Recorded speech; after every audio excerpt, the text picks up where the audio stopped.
everybody, and welcome to the second episode of the Chismis podcast provided by Pitt FSA. I am your host, Michael Pacifico. And I'm your other host, Laika Mamril. I'm this week's guest, Stanley Lin. And today we're going to be talking about the topic of languages, specifically just if you're if you know another language, bilingual, just kind of like the background or overall view of like how you've been able to kind of interact with languages as a whole. For me personally, I'm Filipino. My parents did push me to learn Tagalog, but I just never stuck with it, and I pretty much only know English. So yeah, that's kind of my background a little bit. What about you guys? So I was born in the Philippines. My family's from the Central Visayas region, so the main dialect is Visaya, and that was my first language growing up. But then when I immigrated here, I lost it. And I can understand when my parents speak, but I can't really respond back, which sucks. So I'd say I'm half bilingual. Okay. Yeah. Okay.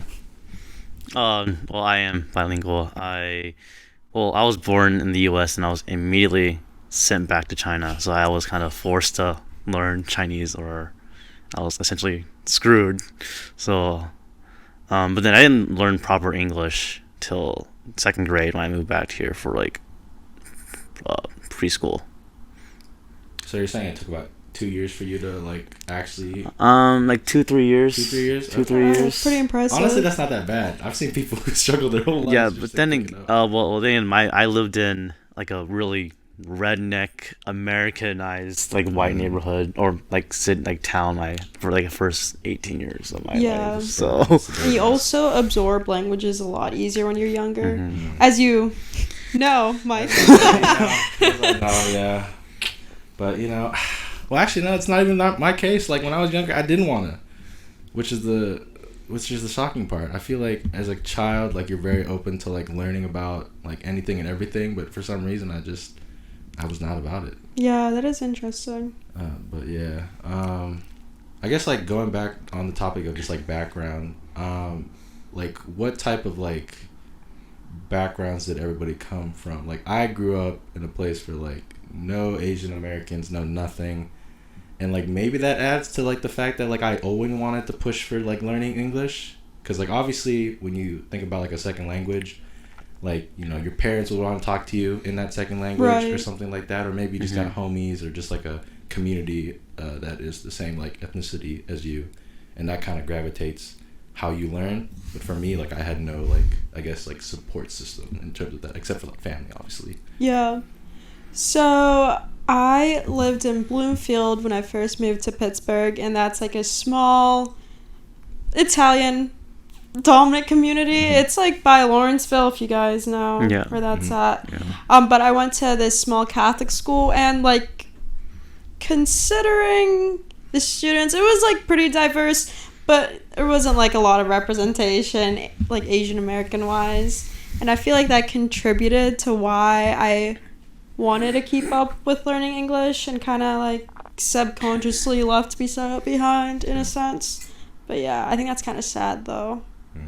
What about you, Stanley? I know you talked about how you lived in a rural area, but were there Asians? No, actually there was. I believe there was one Korean grandma that lived 3 houses down in my neighborhood, but I only seen her gardening when I go outside.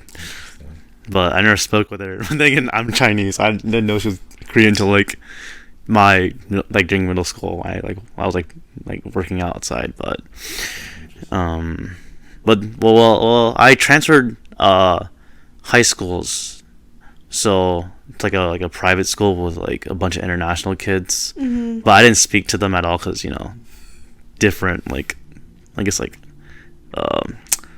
not cultural backgrounds, but I guess just different standards growing up. I guess that is true. I definitely can see that. Even in a college scenario. Mm-hmm. Oh yeah. To me, there are levels. I think there's levels in terms of I don't know how to put this, but just when you know a language and how fluid you are, and just how you would approach others. So I think there's the very bottom would obviously just be you have a mom or a dad who know a language, and like the first language we're just automatically gonna say is like English. Mm-hmm. So like you'd have like a mom or dad who knows like a second language, and you kind of pull off of that just so like you can conversate with them. The second one is just like you were literally born in the other like country or whatever. Yeah. You know that shit, and then you come here for like education, and you know I just don't like something about like being an international student to me. It just boggles my mind. Just from like talking with them, and just kind of like learning like cultures or whatever, I just can't get into their mindset at all. Yeah. I mean, it's kind of like, how do I describe it? I guess it's kind of like, it's kind of like the opposite, as vice versa, like us going to a different country to study abroad and having to actually like learn the language than like them coming here. I guess so, but like even if you were to take two people who are already like just like fluent, like you know even like the slang of the language, but one is born in the U.S. and the other one is born in wherever, and you were both having a conversation, I still feel like there's like a disconnect. Well, yeah. To like a slight extent. Well, yeah, because I guess you don't really use it like I guess like internet like a language in the U.S. as often as you would in like those countries. Because like the main language people here is speak English, so it's kind of hard to like I guess because you don't really meet people unless you're from like a very like ethnic area. You won't really use that language as often as you want to. Okay. Yeah. But yeah. Okay. All right. I can see that. But yeah, going to you, Laika, talking about not being able to retain Visayan or Tagalog as a language. Do you think? Because like even at a younger age, I still feel like you retain just a little bit. Like obviously, I wouldn't say that like my proficiency in Tagalog or Visayan is like 0. Like I think I can understand like a couple phrases or whatever.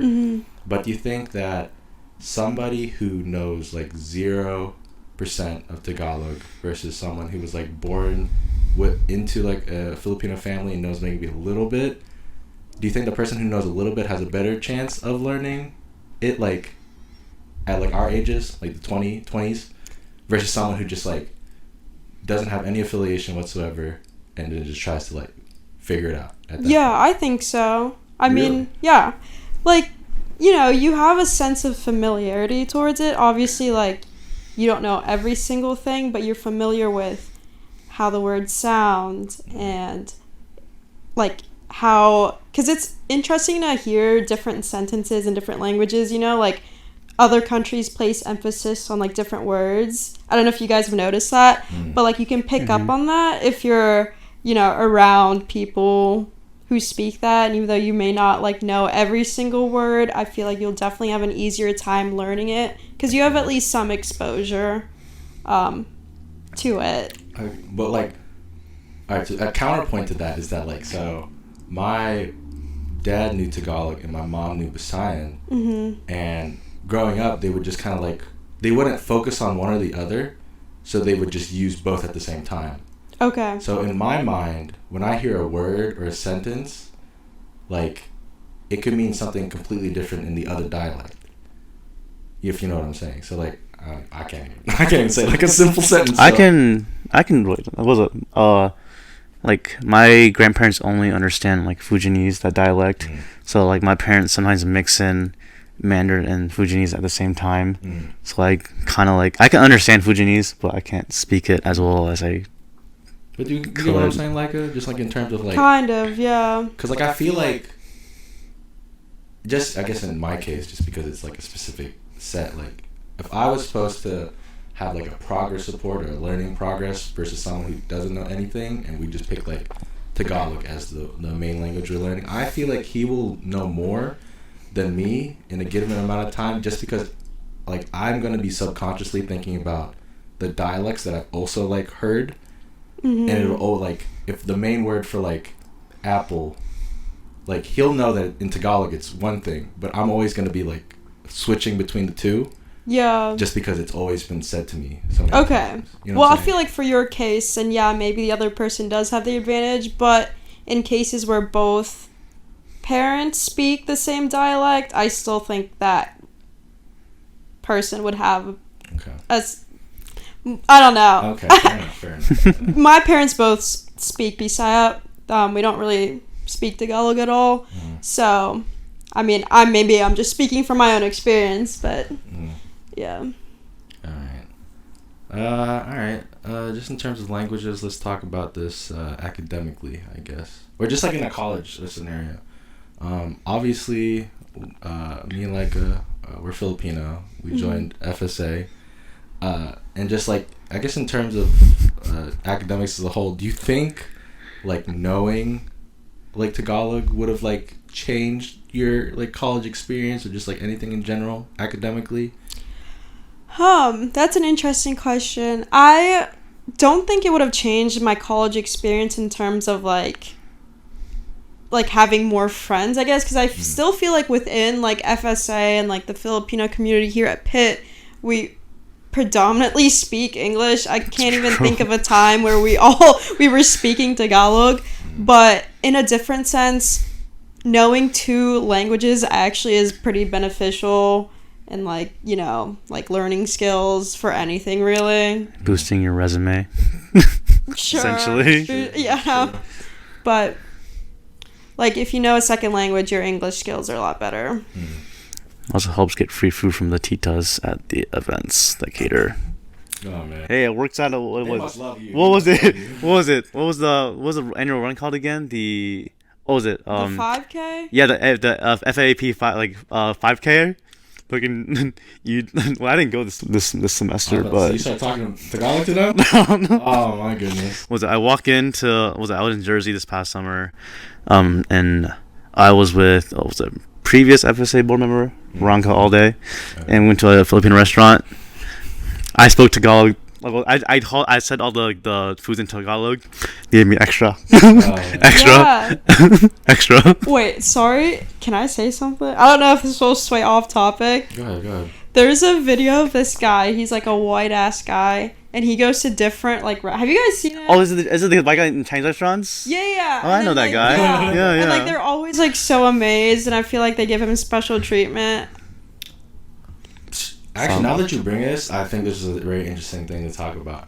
I feel like, in terms of like, because we obviously live in the U.S., I feel like if a like Native American like or just like English speaker tries to learn a new language, most like cultures will just love you because you're making the effort to. Oh yeah, 100%. But if you come here, and you know, let's say you were.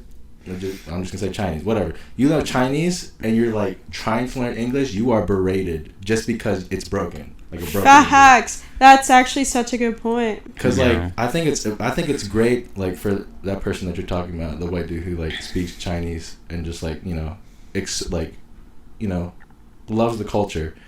I think that's a great like thing in terms of like that solo case, but like other people, like man, it is rough. Yeah. I guess for like English, if you're here in the U.S., it's a given. I guess people assume you know English because you're already here. But I guess it's like yeah, people expect you know English when you're here. Yeah, sometimes. But like even if you think about like one of the things people will say, like if someone who has broken English, they'll be like, "Yo, you're so stupid." But like in terms of like actual knowledge, this person effectively knows another language and is learning English versus someone who just only knows English. You know what I'm saying? So I really think that's fucked up. I think so too. Yeah. But like, damn. Yeah, good point. It begs a question, but that could go in a big can of worms. Go ahead. Are we going? Okay, do it. Go. I'll shut it down immediately. Go ahead. Wait, go ahead. No, I want to hear your guys' thoughts. Well, you didn't bring up the. What was it? You didn't bring it up. You said you were going to bring like a more specific topic to it. What do you want to add on to it? Oh, just like how like, I guess like, I just feel like people here are very closed-minded when it comes to certain things, and I guess it just like shows how dominant English is around the world. Like obviously, like if I were to proactively try to learn a language, let's say, because Stanley's right there, like Chinese, you know, I mean, yeah, like. You know, it's hard, and it's not as widespread as English. So I feel like they find some appreciation in that, but I feel like English is so dominant now that, like, as Stanley mentioned, like, if you're here, people just expect you to know it. Like, I feel like the Philippines now, too, like, English is, like, very dominant there. Okay. And then essentially... 100% agree. Yeah.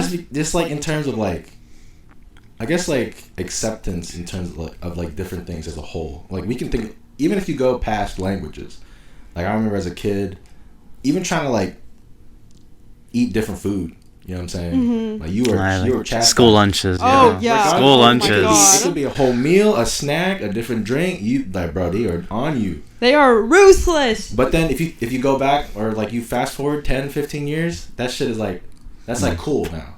We're not cool, but it's like, it's more normalized, and it's like, oh, you're accepting it, like, culturally accepting it. You go online, they fucking have these, like, snack boxes of everything. Yeah. It's like a trend now. That traumatized me growing up. I would open my lunchbox and some little kid would make a comment. God, I like how, like, even looking back at it, it doesn't seem as, like, I guess, like, not influential, but it doesn't seem as big now thinking about it. Like, someone goes, like, I don't know, like, ew, you got dried mangoes. You know what I'm saying? Like, yeah. Fuck, I love dried mangoes. Shut up, kid. But, like, when you're a kid and someone says that to you, like, fuck, you just made fun of my dried mangoes. And it's like, he made fun of my Filipino-ness, too. Like, oh, my God. I feel like dried mangoes is a very common, like, thing even back then. Like, dried fruits were a very common thing back then. Not even. I guess... Well, I guess like when you're younger, dried fruits aren't a thing for, like, younger kids. More of, like, a... I mean, I guess so. Thing. But, like, as, you know... Yeah, I get your point, yeah. Gets to see, you know, cultural differences in, like, a social media eye, you know, people can be interested, pique interest, and just kind of be like, oh, that's cool. But, like, back in the day, like, the motherfuckers were the only motherfucker that you can see that's culturally different is you, and you got to be the one who takes the brunt of it. And I hated that. Yeah, so me much. Too. But, oh, man.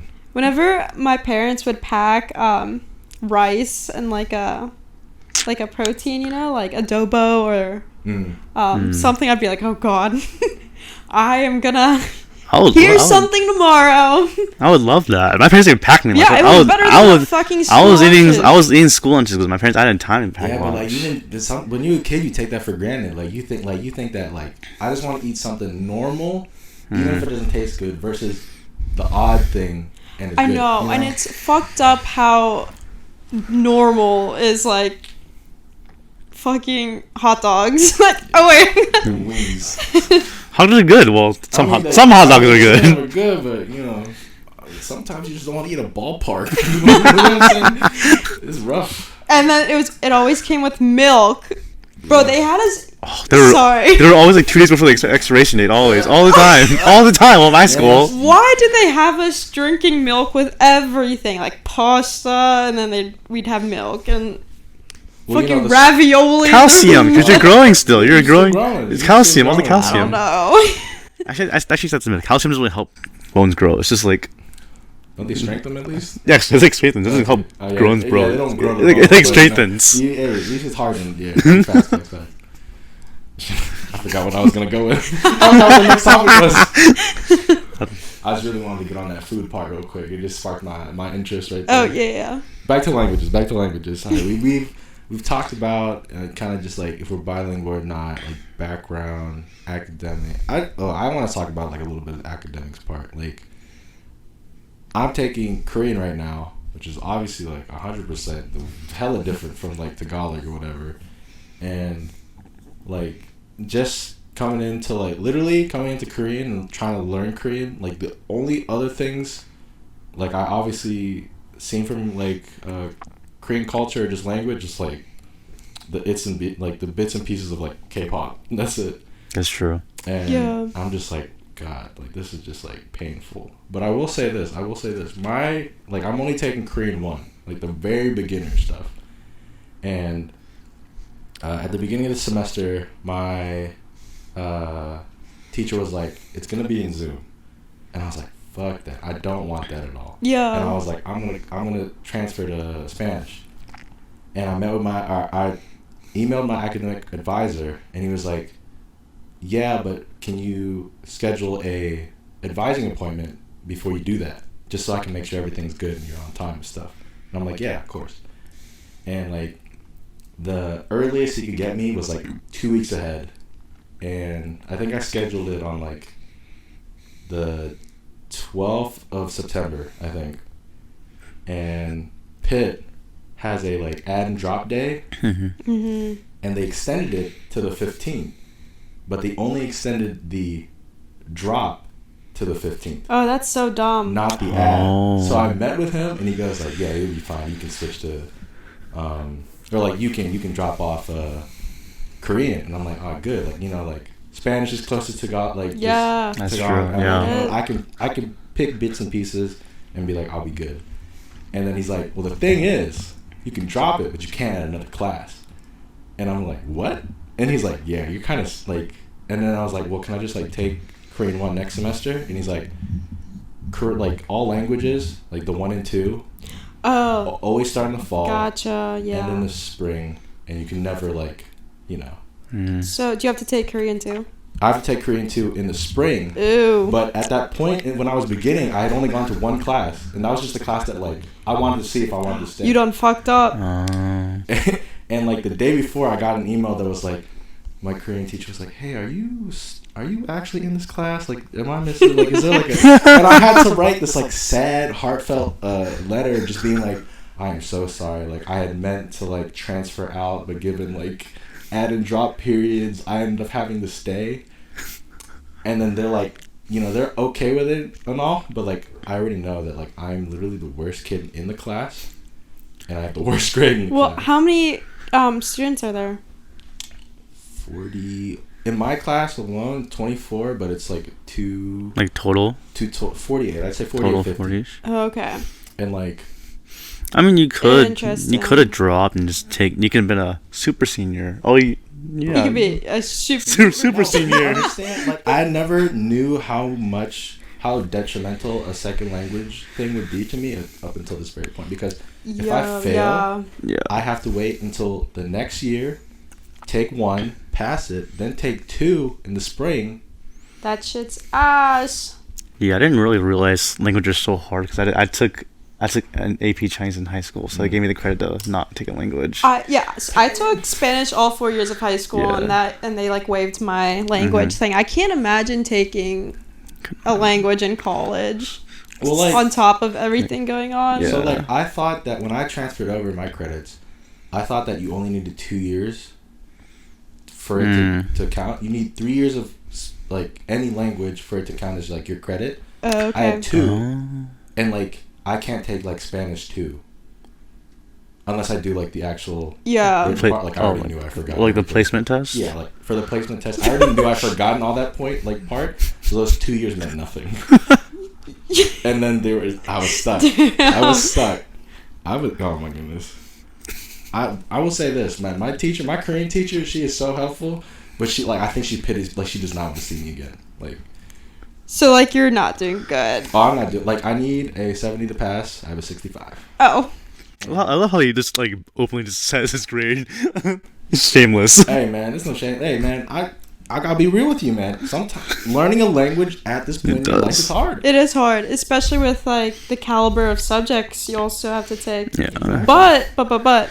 So, like, is passing doable, or are you, like... So it's pretty close. 65. Like. So it depends. So like most of my grade is weighed in oral exams and lesson exams. Okay. So lessons are just the writing and like if you know like sentence structure and stuff like that. The oral one is actually you speaking. I took the lesson writing one like last Thursday, and I'm still waiting for the result. If I can at least get a 60% in that, I'm still on course. Okay. And then for the oral one, I literally have my notes right here. I wrote down my whole script, and like I'm literally just reading it off like. I read through Zoom. Yes, through Zoom. Okay. But we have 3 minutes left. Okay. But yeah, just in terms of academics, learning a language, God, God help me. Oh yeah, I can't imagine. I mean, we still see my freshman year, I saw like a bunch of like, what was it, like 50-year-old people in like my gen ed classes. Really? Don't know how they do it. I see these like over 40 people. Hey, man, It's like they're old, like they're like at least double like the students, like the age of the students in our class. In they're what classes? like just like, I guess it was like a religion class. Okay. Religion. It was like a Chinese religion class. It was like weird. It was weird. I was like, he was. I'm pretty sure he was only. Personally, he was only paying attention to that class versus everyone else. I did not pay attention to that class at all. Hey, man. Learning never stops at any age. It does not. You know what I'm saying? That's true. It's all good for them. There's an endless pursuit. Yeah. Especially if you're pre-med. Especially if you're pre-med. Doesn't end. Oh, yeah. Never pre-med. Never pre-med. All right. I don't know. Any other topics in terms you want to talk about? At this point, we're kind of just wrapping up things, but you know, it don't have to be language. You know. What's I thinking about? Can't think of anything. We do have like 2-ish minutes left. Okay. Do we got any? Before I wrap it up, do you have any other topic? Any FSA thing? I'm not a board member. I'm a retired. Maybe maybe I'll run. Stanley makes a maybe. return. It's senior year. Don't know if I want to do it again. You should do like a really. You seem like you're having fun, Leica. That'd be fun. God, do I pay attention in meetings? The answer is no. I'm gonna be here next year. I'll vote for you. They want me to dance. Oh, we're dancing anyway. What are you talking about? Hot take: Leica and Mike lead to Nickling this next semester. Spring 2022. Leica, Michael. I'll keep this in, but you cutting it out. Right? I want y'all to know we're not teaching. We're not teaching. Hell no. You guys should have seen us whenever we were dancing. We bullshitted most of the time. I mean, we made it look good at the end, but yeah, man, that's the only cultural thing about me. You know, that's it. But yeah, I don't know who's gonna be teaching that. Athena? Yeah, Leica, Mike. No. Athena has farm school. She can't teach. She's too busy. Oh, she's not even gonna do it? She might do it. We'll see. Damn, that's crazy. I'll still do it though. I think it's fun. I mean, yeah, Mike's leading. Mike's leading it. Mike's leading it. I ain't leading nothing. Yeah. We can bring back Celine. Oh, she's still here. She's still here. I mean, she's still here. If it was like desperate, like a Mike. Dude, we should just like make it so hard that no one can do it. There will be no performance then. Exactly. Just that works. Just like last year. No, last year was because of COVID. That's why I said last year. Yeah. Oh yeah, last year. But yeah. All right. How much time we got left? Under a minute. All right, guys. That's all we got to talk about today. But I kind of hope you guys enjoyed. But with that being said, that is the end of the second episode of the Chismis Corner podcast, presented by Pitt FSA.